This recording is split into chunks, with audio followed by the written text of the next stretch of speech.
What's going on? It's your favorite hypnotist, operating out of Dallas, serving literally the entire world. Today, I want to talk about the importance of knowing what you want. So many times, and when I say so many, I'm talking 98% of the times, people come in here and they sit in this chair and they have no idea what they want. They know what they don't want, and they know what they believe they have to do to get away from what they don't want. But they're missing a very important part.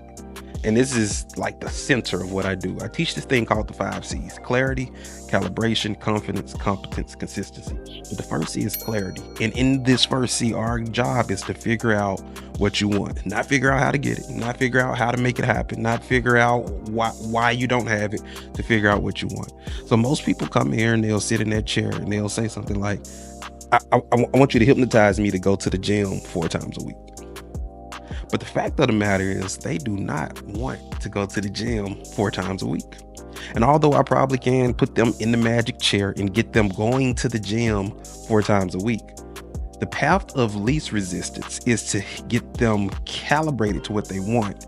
Then they will start to accidentally do things like go to the gym 4 times a week. So when people come in here, they're usually under the influence of what they don't want. And when I say under the influence, I want you to think in terms of like alcohol. When you're under the influence of alcohol, it changes the way you walk, changes the way you talk, changes the way you think, changes the way you feel, changes the way you act. It changes you, right? Same thing happens when you're under the influence of what you don't want. When you're under the influence of what you don't want, anxiety. When you're under the influence of what you don't want, depression, sadness, low energy, overwhelm, all of these negative emotions are a direct result of you being under the influence of what you don't want. So you're sitting there under the influence of what you don't want, anxious, overwhelmed, not feeling good. And on top of that, you're trying to stack on the habit of going to the gym. The path of least resistance is to say, okay, I don't want this big belly. I don't want these extra pounds. I don't want this high blood pressure. What would I rather have? No, don't skip right to what you believe you got to do to get rid of what you don't want. Taking that stop it, but what would I rather have?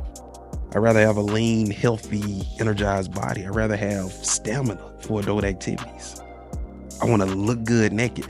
If I get you calibrated, if I get you excited about looking good naked, if I get you excited about having extra stamina, if I get you excited about going to the doctor and the doctor saying, Mr. Shaw, these results are, what have you been doing over the past month? If I get you excited to that, it's going to do several things for us. But most important, it's going to take you out of your sympathetic nervous system and get you pushed down into that parasympathetic nervous system. So you're going to stop running from the lion.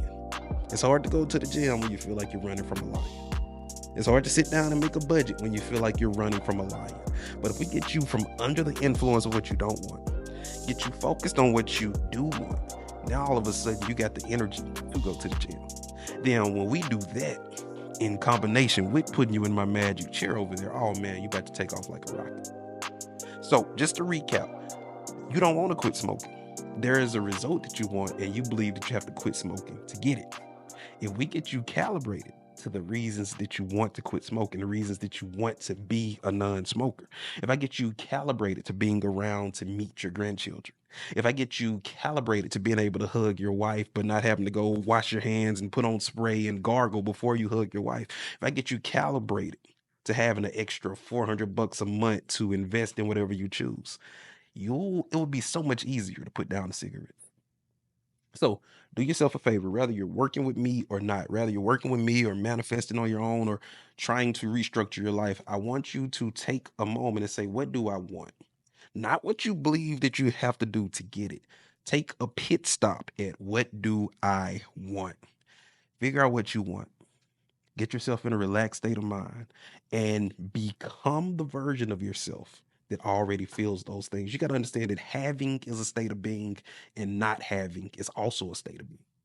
Okay. You can physically have lots and lots of money. It could be in your bank account. It could be in a safe. You could physically have lots of money and still neurologically and hormonally be in a state of not having. What if the IRS takes it? What if my wife leaves me and takes it all? What if I make a mistake? What if I get sued? So even though you physically have the money, you can neurologically be in a state of not having the money. Okay. But if it works in that direction, it works in that direction. I always say this: if it'll work in that direction, it'll work in this direction. If I can not have something emotionally and neurologically that I physically have, then that means that neurologically and hormonally, I can have something in my head and in my heart that I don't physically have. And when you go sit in that place of having, magic starts happening. The ideas show up, the opportunities show up, the circumstances, the people, the money, everything in the middle starts to fill in. But when you sit in that state of not having, you could be standing next to an opportunity and you can't reach out to it because you aren't even conscious of it being there. You got to understand that your endocrine system and your nervous system, your internal state is not responding to the world, it's responding to your narrative around the world. And when you learn how to jumpstart your neurology and jump to the part of having it, learn how to sit in the feeling of having it, that's when the magic starts to happen.